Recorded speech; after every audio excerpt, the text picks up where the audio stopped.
Hello and welcome to Arsenal Analysed. I'm JC. I hope you're doing well. Today I bring you tactical analysis on Manchester United 3, Arsenal 1. Not the result that us Arsenal fans not only expected but also wanted. Now, if you are somehow looking forward to today's video and how we're looking to break down what happened during today's game, go ahead and smash that like button. Subscribe if you're new around here. Notifications on, but let's waste no more time at all and dive straight into things.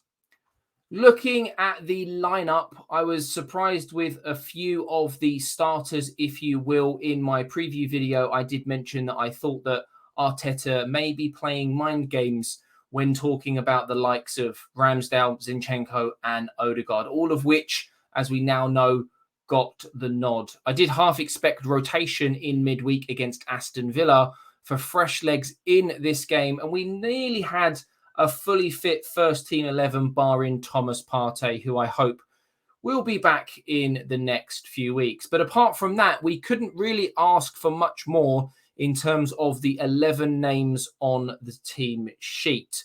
There were a few so-called standout performances, if you will, which we'll touch on and digest further in terms of numbers in a later part of this video.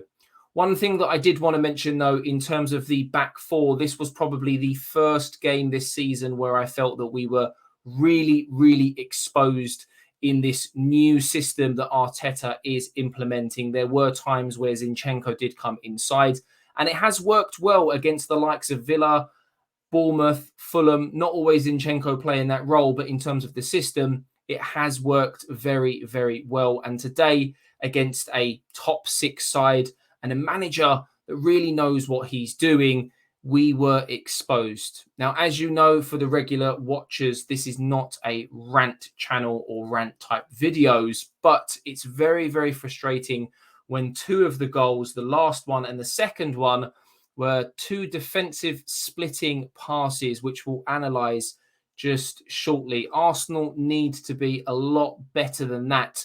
We did play with a high line at times, and whilst I do appreciate that towards the back end of the game we were going for it, and these gaps in the back four will appear a little bit more to be exposed by the opposition, Arsenal just need to be a little bit tighter. Bukayo Saka was another one who was better today. He's slowly regaining that confidence. Jesus was an absolute nuisance from start to finish, as we always expect now.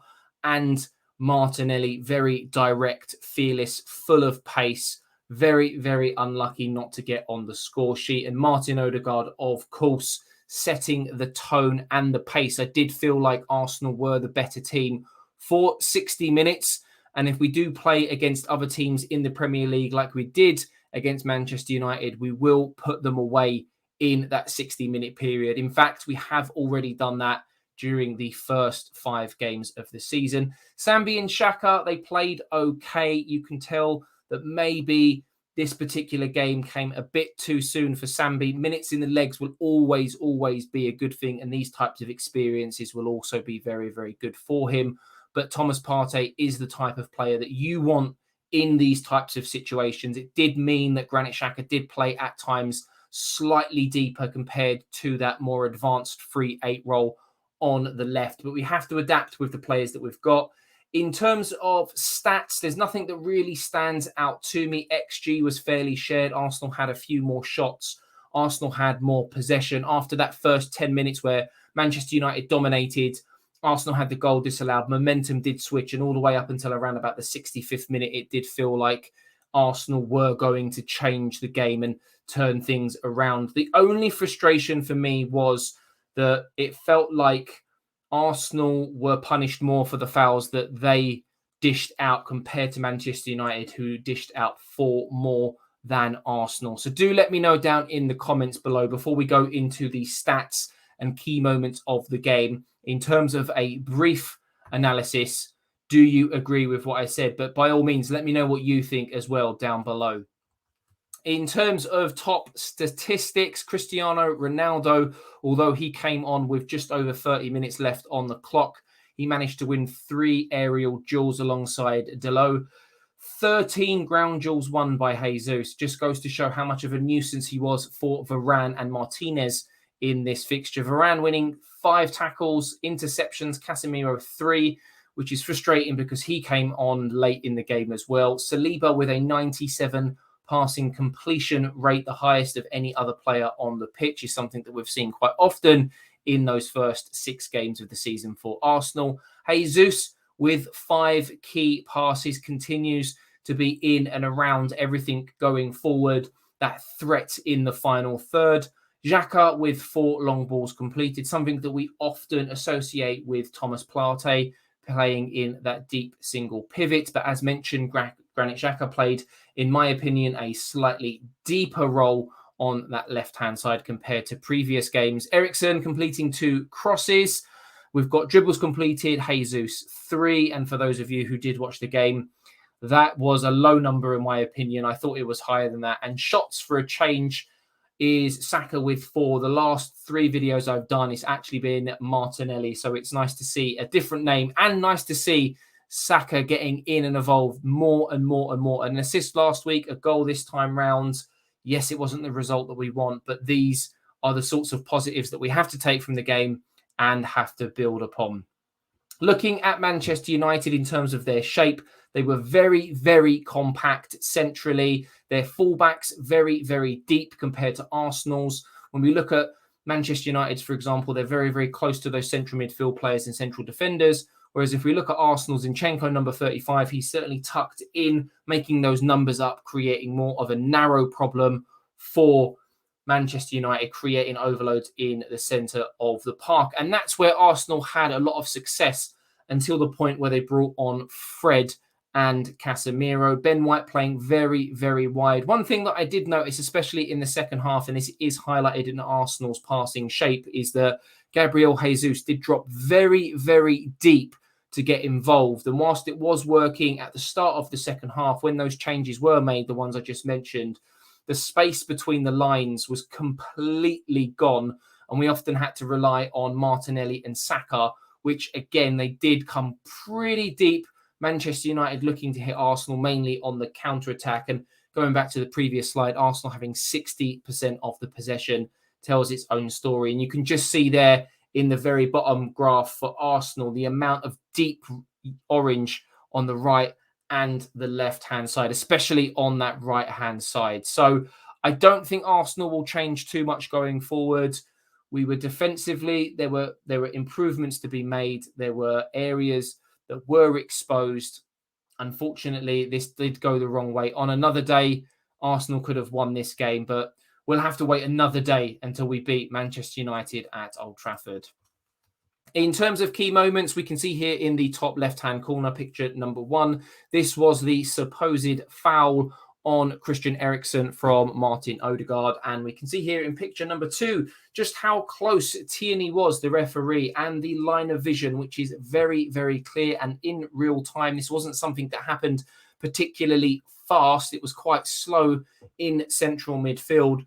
He didn't have any cause for concern. And Jimmy Floyd Hasselbank in the studio on Sky Sports, which is where I watched the game, highlighted that this is a contact sport. And over the last season or 2, the Premier League wanted to bring more contact back into the sport because they felt that some of it had been lost and they wanted to let more and more go.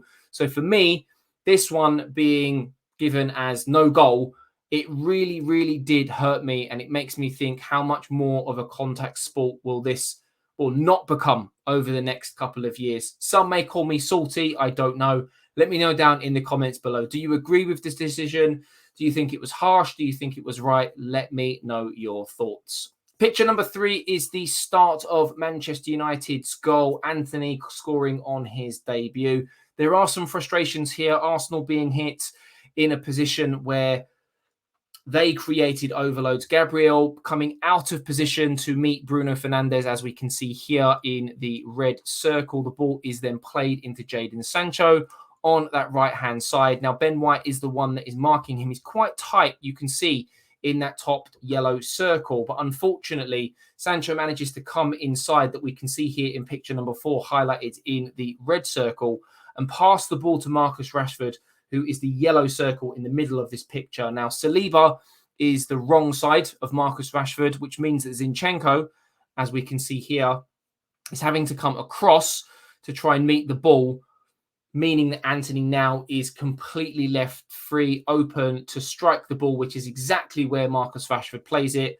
Antony hits it first time, and Manchester United go up 1-0. And frustratingly, we can see here in the black line on both of these pictures is Martinelli and Granit Xhaka. For me, these two guys need to be busting more of a gut to get back in, because you can see here in picture number 3, I've highlighted 3 yellow circles, which is the partnerships of who's being marked. That should not be allowed to happen. So very, very frustrating. Something Arsenal have been very, very good since last season is our defensive work, but on this occasion it was easily undone.